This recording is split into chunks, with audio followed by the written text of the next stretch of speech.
Hello students, continuing with our chapter fun with magnets, chapter number 13, class 6 science. तो last class में हमने क्या पढ़ा था? लास्ट क्लास में हमने देखा कि मैग्नेटिक मटेरियल्स क्या होते हैं और नॉन मैग्नेटिक मटेरियल्स क्या होते हैं। मैग्नेटिक मटेरियल्स वो होते हैं the materials which get attracted towards a magnet are magnetic, for example iron, nickel, cobalt. और the materials which are not attracted towards a magnet are non-magnetic materials। जो attract होते हैं मैग्नेट की तरफ वो मैग्नेटिक मटेरियल, और जो attract नहीं होंगे वो नॉन मैग्नेटिक मटेरियल। उसके बाद एक्टिविटी 3, रब a magnet in the sand और सॉइल। एक मैग्नेट को आप किसी भी जगह, मतलब रेत या मिट्टी के साथ आप उसको थोड़ा सा रब करें, घिस लें। Pull out the magnet, magnet को वापस निकालो। Are there some particles of sand और soil sticking to the magnet. क्या कुछ आपको ऐसा ऑब्जर्व किया कि उस मैग्नेट के साथ सैंड या सॉइल के कुछ पार्टिकल जो है वो चिपक गए हैं। Now gently shake the magnet to remove the particles of sand और सॉइल। अब उस मैग्नेट को थोड़ा सा हिलाओ ताकि वो जो पार्टिकल्स हैं सैंड और सॉइल के वो निकल जाएं। Are some particles still sticking to it. क्या अभी भी कुछ सैंड या सॉइल के पार्टिकल अभी भी उसके साथ चिपके हुए हैं। These might be small pieces of iron picked up from the soil. These might be, तो ये जो इसके साथ जो पार्टिकल्स चिपक गए हैं, स्टिक हो गए हैं, वो आयरन के, लोहे के कुछ पार्टिकल्स हो सकते हैं। आयरन फिलिंग्स जिनको हम बोलते हैं, वो पार्टिकल्स हो सकते हैं जो कि मैग्नेट की तरफ अट्रैक्ट हो गए, उसके साथ चिपक गए। Through such an activity we can find out whether the soil और sand from a given place contains particles that have iron. तो इस एक्टिविटी से हम क्या पता लगा सकते हैं एक मैग्नेट की मदद से कि हमारे किसी जगह पे जहाँ सॉइल या सैंड है तो हमें पता चलेगा वहाँ पे उसमें आयरन के कुछ पीसेस है क्या। अगर अट्रैक्ट हुए तो आयरन के पीसेस है, नहीं हुए तो नहीं है। Try this activity near your home, school और the places you visit on your holidays. तो आप इस एक्टिविटी को ट्राई कर सकते हो अपने घर के पास, स्कूल के पास, या कहीं आप छुट्टियों में जाते हो तो वहाँ आप इसको ट्राई कर सकते हो। मैग्नेट को लेना है, सैंड या सॉइल के साथ उसको थोड़ा सा रब करना है। अगर पार्टिकल्स चिपके तो है उसमें आयरन पार्टिकल्स, नहीं तो नहीं है। Does the magnet with iron fillings sticking to it look like any one of those shown in figure 13.6? Figure 13.6 में देखो आप,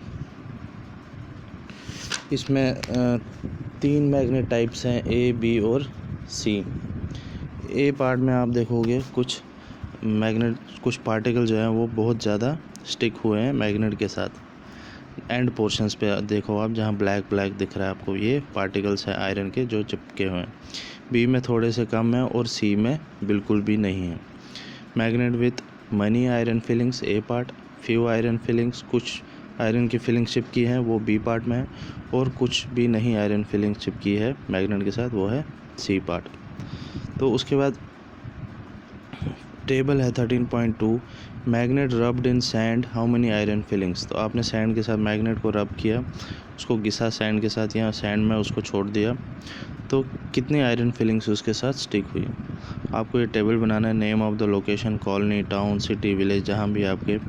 did you find iron fillings sticking to the magnet? Many, very few, none. तो आपने उस sand में iron filings को देखा आपने मैग्नेट के साथ चिपकते हुए, तो अगर है तो कितना? बहुत सारा। मनी, वेरी फ्यू बहुत कम, और नन मतलब कुछ भी नहीं, जैसे फिगर 13.6 में दिखा है।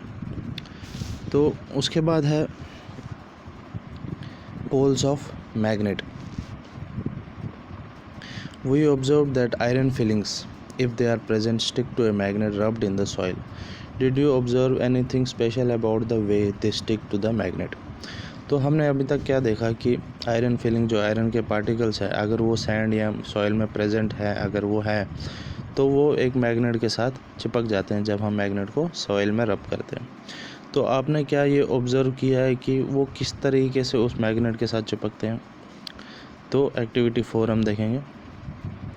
Spread some iron fillings on a sheet of paper. एक शीट के पेपर पे छोटे छोटे जो लोहे के पार्टिकल्स होते हैं वो आप एक पेपर पे रख दो। Now place a bar magnet on this sheet, what do you observe? अब उस मैग्नेट को बार मैग्नेट इसको बोलते हैं, जो फिगर में आपको दिखा रहा है ये बार जैसा होता है। इस बार मैग्नेट को आप उस शीट पे रख दो तो आप क्या ऑब्जर्व करते हो? Do the iron filling stick all over the magnet? क्या वो आयरन फिलिंग जो है वो मैग्नेट के चारों तरफ हर तरफ चिपक जाते हैं? Do you observe that more iron fillings get attracted to some parts of the magnet than others?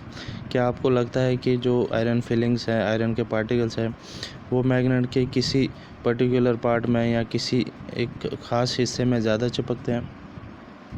Remove the iron filling sticking to the magnet and repeat the activity. तो ये एक्टिविटी करके आप वो पार्टिकल्स फिर से remove करो हाथ से और रिपीट करो वो एक्टिविटी फिर से। Do you observe any change in the pattern with which the iron fillings get attracted by different parts of the magnet?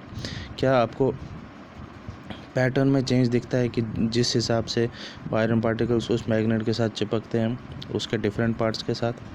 You can do this activity using pins or iron nails in place of iron fillings and also with magnets of different shapes. तो ये आप repeat कर सकते हो activity. ज़रूरी नहीं आप iron के पीसेस ही लें, आप पिन ले सकते हैं, कील ले सकते हैं आयरन के in place of iron fillings, और मैग्नेट के दूसरे शेप्स भी आप यूज़ कर सकते हैं। Draw a diagram to show that iron filling stick to the magnet. Is your drawing similar to that shown in figure 13.6a?